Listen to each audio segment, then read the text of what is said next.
வணக்கம். நான் ஏன் முகமூடி போட்டிருக்கேன்? நான் மட்டுமா முகமூடி போட்டிருக்கேன்? நீங்கள் எல்லாருமே போட்டிருக்கீங்க. உங்ககிட்ட என் முகத்தை வச்சுட்டு பேச முடியாது. ஏன்னா உங்களோட முகமே உண்மை இல்லாதப்போ நான் மட்டும் ஏன் என் முகத்தை உங்ககிட்ட காட்டணும்? அதனால் என் முகமூடியை மறைக்கிற இன்னொரு முகமூடியை மாட்டிக்கிட்டு உங்ககிட்ட பேச வந்திருக்கேன். எதை பற்றி பேச வந்திருக்கேன், என்னெல்லாம் பேச வந்திருக்கேன், அதை இந்த ஷோ பார்த்து தெரிஞ்சுக்கேன். நம்ம கேள்வி கேட்க வேண்டியவங்க, நம்மளுக்கு பதில் சொல்ல வேண்டியவங்க நிறைய பேர் இருக்கிறாங்க. ஆனால் அவங்களெல்லாம் விட்டுட்டு நம்ம தினமும் ஒருத்தங்களை பார்த்து தான் கேள்வி கேட்குறோம். அவங்கக்கிட்ட இருந்து தான் பதில் எதிர்பார்க்குறோம். வேறு யாரும் இல்லை, சினிமாக்காரங்க. ஏன்னா இங்கே அரசியல் தலைவர்கள் நிலையாயிட்டாங்க, நிறைய ஆயிட்டாங்க. அவங்கக்கிட்டலாம் கேட்குற கேள்வி இல்லை இல்லையா? அதனால் நம்ம சினிமா பக்கம் திரும்பி நடிகர்களுக்கு பின்னாடியும், இயக்குநர்களுக்கு பின்னாடியும், தயாரிப்பாளர்களுக்கு பின்னாடியும், வசூலுக்கு பின்னாடியும், தியேட்டர்களுக்கு பின்னாடியும் ஓடிக்கிட்டே இருக்கும். கேள்வி கேட்டுக்கிட்டே இருக்கும். கேள்வி வரலைன்னா நம்மளே ஒரு பதிலை உருவாக்கிக்கிறோம். இதெல்லாம் கேள்வி கேட்க போகிற ஒரு முகமூடி தான் நான். அதுக்கு பதில் யாரும் தர தேவையில்லை. ஏன்னா அது எனக்கு தேவையும் இல்லை. பொதுவாக ஒரு சினிமாவில் யாரெல்லாம் நடிக்கிறாங்க அப்படின்னு செக் பண்ணணுன்னா நம்ம நெட்டில் சர்ச் பண்ணுவோம், அல்லது படம் ரிலீஸ் ஆகும்போது போஸ்டர் ஓட்டுவாங்க. இன்னும் முன்னாடிலாம் பார்த்தா தியேட்டரில் போய் படம் பார்க்கும்போது தான் தெரியும். ஆனால் இப்போது ஒரு கல்ச்சர் இருக்குது. அந்தந்த படத்துடைய நடிகர்கள் யார் யார் புதுசாக ஆட் ஆன் ஆகிருக்காங்கங்கிறத அந்த தயாரிப்பு நிறுவனமே அவங்களுடைய சோஷியல் மீடியாவில் பகிர்ந்துக்கிறத நம்மளால் பார்க்க முடியுது. நிறைய படங்களுக்கு அப்படி தொடர்ந்து பண்ணிகிட்டு இருந்தாலும் சில சோஷியல் மீடியா இன்ஃப்ளூயன்சர்ஸ் என்ன பண்ணுறாங்கன்னா அதை முன்னுக்கூட்டியே அறிவிக்கிறாங்க. அதில் முக்கால்வாசி நேரம் தப்பாக தான் இருக்கும். ரீசெண்டாக வந்த கோட் படம் பார்த்தீங்கன்னா அதில் அஜித் நடிக்கிறாரு, கேமியோ பண்ணியிருக்கிறாருன்னு நிறைய நியூஸஸ் வந்துச்சு. பட் அப்படி எதுவுமே நடக்கலை. ஸோ இதே மாதிரியான விஷயங்களை க்ரியேட் பண்ணுறவங்க ஒருத்தவங்க இருக்கிறாங்க. Okay, it happens. ஒவ்வொரு டைமும் அந்த மாதிரியான ஒரு எவல்யூஷனில் இந்த நியூஸை நம்ம முதல்ல கொடுத்துடணும். அதை அட்டென்ஷன் சீக்கிங்காக அது மூலமாக நம்மளை நிறைய பேர் ஃபாலோ பண்ணுவாங்க அப்படிங்கிறதுக்காக அதை நிறைய பேர் பண்ணக்கூடும். ஓகே, அதை எதாலையும் எதை வச்சும் தடுக்கவே முடியாது. எப்படியாவது அந்த இன்ஃபர்மேஷன் லீக் ஆகலாம். அந்த லீக்கேஜை வச்சு அதை நியூஸாகவும் வருமானமாகவும் பார்த்துக்கிறதுக்கு இங்கே நிறைய இன்ஃப்ளூயன்சர்ஸ் இருக்காங்க. No problem. பட் இங்கே பாயிண்ட் என்னென்னா, இப்போ ரீசெண்டாக ஒரு சோஷியல் மீடியா இன்ஃப்ளூயன்சர் போட்டிருந்தாரு. தனுஷ் சார் இயக்கிற அந்த இட்லி கடை படத்தில் பார்த்தீங்கன்னா அசோக் செல்வன் நடிக்கிறதா போட்டிருந்தாங்க. அது கொஞ்சம் வைரல் ஆணுச்சு. பட் அசோக் செல்வன் அதுக்கு ரிப்ளை பண்ணியிருக்காரு, தனுஷ் சாரோட டைரக்ஷனில் நடிக்கணும்னு ரொம்ப ஆசைப்பட்றேன், பட் அன்ஃபார்ச்சுனேட்லி இந்த படத்தில் நான் நடிக்கலை, இது தப்பான நியூஸ் அப்படின்னு கொடுத்துட்டாங்க. ஆக்சுவலாக நம்ம இப்போ என்ன பண்ணணும், இது தப்பான நியூஸ் அப்படிங்கிறத மக்களுக்கு தெரிவித்த அசோக் செல்வனை பாராட்டலாம். அது நடக்கலை. கமெண்ட்டில் அசோக் செல்வனை திட்டுறதும் தனுஷை திட்டுறதும் தான் நடந்துகிட்ருக்கு. ஸோ இதெல்லாம் பார்க்கும்போது நெகட்டிவிட்டி ரொம்ப இருக்கோ அப்படிங்கிற மாதிரி தோணுது. பெரும்பான்மையான ரசிகர்கள் சினிமா ரசிகர்கள் எல்லாருமே ரஜினி சாருக்கு, கமல் சாருக்கு, விஜய் சாருக்கு, அஜித் சாருக்கு இருக்கிறாங்க இல்லையா? 4 பேருமே சொல்கிறாங்க இக்னோர் நெகட்டிவிட்டி, வாழ விடு இப்படின்னு எல்லாருமே அவங்களுடைய படங்களில் ரசிகர்களுக்கு அட்வைஸ் பண்ணிகிட்டே தான் இருக்காங்க. ஆனால் எந்த ரசிகர்களும் அதை ஃபாலோ பண்ணுற மாதிரியே தெரியல. அப்படி ஃபாலோ பண்ணியிருந்தால் நிஜமாக ஒரு பெரிய ஜென்ரேஷனே சேஞ்ச் ஓவர் ஆகி கிட்டத்தட்ட ஒரு பாசிட்டிவிட்டி பூங்காவாக அந்த சோஷியல் மீடியாலாம் இருந்திருக்கும். But didn't happen. ஏன்? Only because of negativity mind set. So ஒரு விஷயத்துக்கு எப்பொழுதுமே எதிராக பேசும்போது நம்ம நோட்டீஸ் பண்ணப்படுறோம் அப்படிங்கிற ஒரு மைண்ட் செட் எல்லாருக்குள்ளேயும் இருக்குது.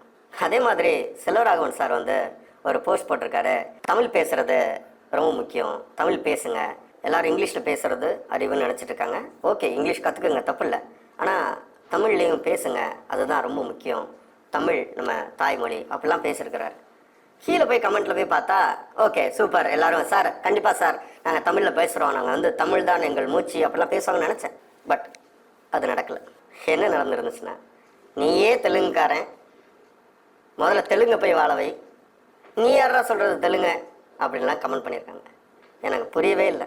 ஏன் அவருக்கு ஒரு தேங்க்ஸ் அல்லது நன்றி சார், இப்படி பேசுனதுக்கு, இப்படி பேசுகிறதுக்கு ஆள் இல்லை, கண்டிப்பாக நாங்கள் தமிழை வளர்க்குறோம், தமிழில் பேசுகிறோம் அப்படின்னு ஏன் சொல்கிறதில்ல? சொல்கிறதுக்கு முன் வர மாட்டேன்றாங்க. ஏன்னா தட் நெகட்டிவிட்டி மைண்ட் செட். இப்போ நான் பேசுகிறதுனால இவங்கெல்லாம் மாறிட போகிறாங்களான்னா இல்லை.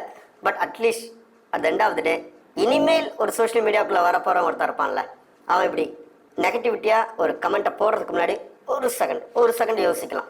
சரி, எதுக்கு இவன் நெகட்டிவாக கமெண்ட் போட்டு என்ன இட போகுது? நீங்கள் அதே விஷயத்த பாசிட்டிவாக சொல்லி பாருங்கள், கண்டிப்பாக ஒரு சேஞ்ச் நடக்க வாய்ப்பு இருக்குது.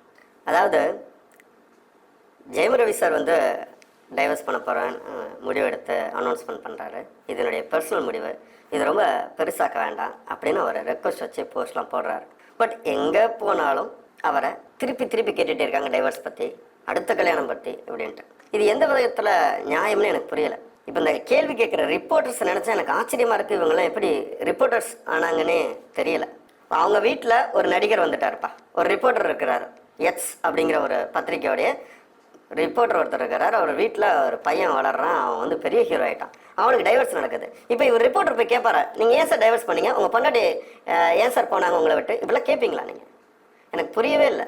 எப்படி அவ்வளோ ஈஸியாக ஒருத்தவங்களை பார்த்து ஒரு பொது மேடையில் ஒரு பொது இடத்துல வச்சு அப்படி ஒரு கேள்வி கேட்குறீங்க? அதை எவ்வளோ தூரம் அவங்களுடைய மூடை ஸ்பாயில் பண்ணும் சார். நீங்கள் வந்து அவங்களோட தொடர்பில் இருக்கான்னு ஒரு நியூஸில் வந்துச்சு, அது உண்மையானு கேட்குறீங்க. அவர் அப்போ தான் அந்த பிரேக்கப் டைவர்ஸ்லேருந்து வெளில வராங்க, உடனே இப்படிப்பட்ட கேள்விகளை அவங்கள பார்த்து வீசுறீங்க. அது அவங்கள எவ்வளோ காயப்படுத்தும். டைவர்ஸே பண்ணாதீங்க, சேர்ந்து வாழுங்க, அடிச்சுக்குங்க, கொன்னுருங்க இப்படின்னு சொல்ல வரீங்களா? நல்ல ஒரு மனமாற்றத்துக்கு அவங்க டைவர்ஸ் பண்ணாங்கன்னா, ஏன்டா டைவர்ஸ் பண்ணோம், பேசாமல் செத்துருக்கலாமே அப்படிங்கிற அளவுக்கு சோஷியல் மீடியா கேள்வி கணைகளை வீசுது, பல கதைகளை உருவாக்குது. அதுதான் மிக கொடுமை. சரி, மீடியாவில் ரிப்போர்ட்டர்ஸ் இப்படி இருக்காங்க, சோஷியல் மீடியாவில் மனுஷங்க இப்படி இருக்கிறாங்க, நடிகர்கள் இப்படி இருக்கிறாங்க, ஒரு அரசியல் தலைவர் இப்படி இருக்கிறாங்க. புரியவே இல்லை, நிஜமாக புரியல. ஒரு ஈவெண்ட்டில் கார்த்திகை பார்த்து கேட்குறாங்க, சார் லட்டு வேணுமா அப்படின்னு சொல்லிட்டு. அப்போ கார்த்திக் சார் க்ளீன் அண்ட் கிளியராக சொல்கிறாரு, laddu is a serious issue, அதை பற்றி பேச வேண்டான்றார். பட் மறுபடியும் அவங்க கேட்குறாங்க, அந்த ஆங்கர் வந்து, sir laddu sir, sir laddu ஒன்று சார் அப்படிங்கிற மாதிரி ஏதோ ஒன்று கேட்குறாங்க தெலுங்குல. அவர் வந்து இல்லை இல்லைங்க வேணாம், கண்டிப்பாக எனக்கு லட்டு வேணாம் அப்படின்றாரு.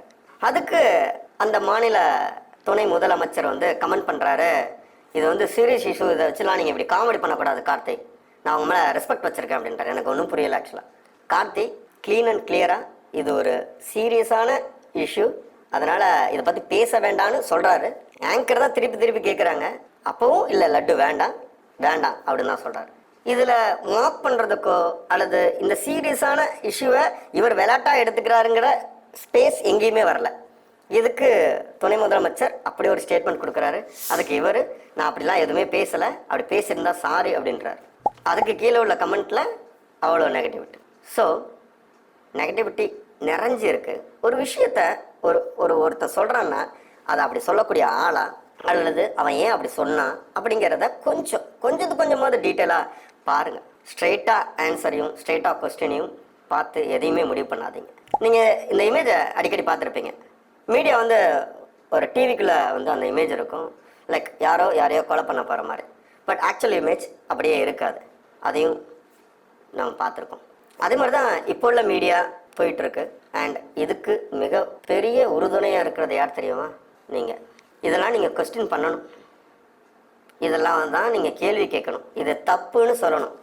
அதை விட்டுட்டு ஒரு பாசிட்டிவான விஷயத்துலையும் குறைய சொல்லி நம்ம வந்து அதை டெமாலிஷ் பண்ணிடுறோம். இனிமேல் பாசிட்டிவாக ஒன்று பண்ணவே வேண்டாம்னு முடிவெடுக்க வச்சிடறோம். கேபிஒய் பாலா ஒரு நல்லது பண்ணலான்னு வராரு, அவரை கேள்வியாக கேட்டு, இல்லை இவன் வந்து பப்ளிசிட்டிக்காக பண்ணுறான் ஐயோ அப்படின்னு சொல்லி அதுலேயும் ஒரு நெகட்டிவிட்டி.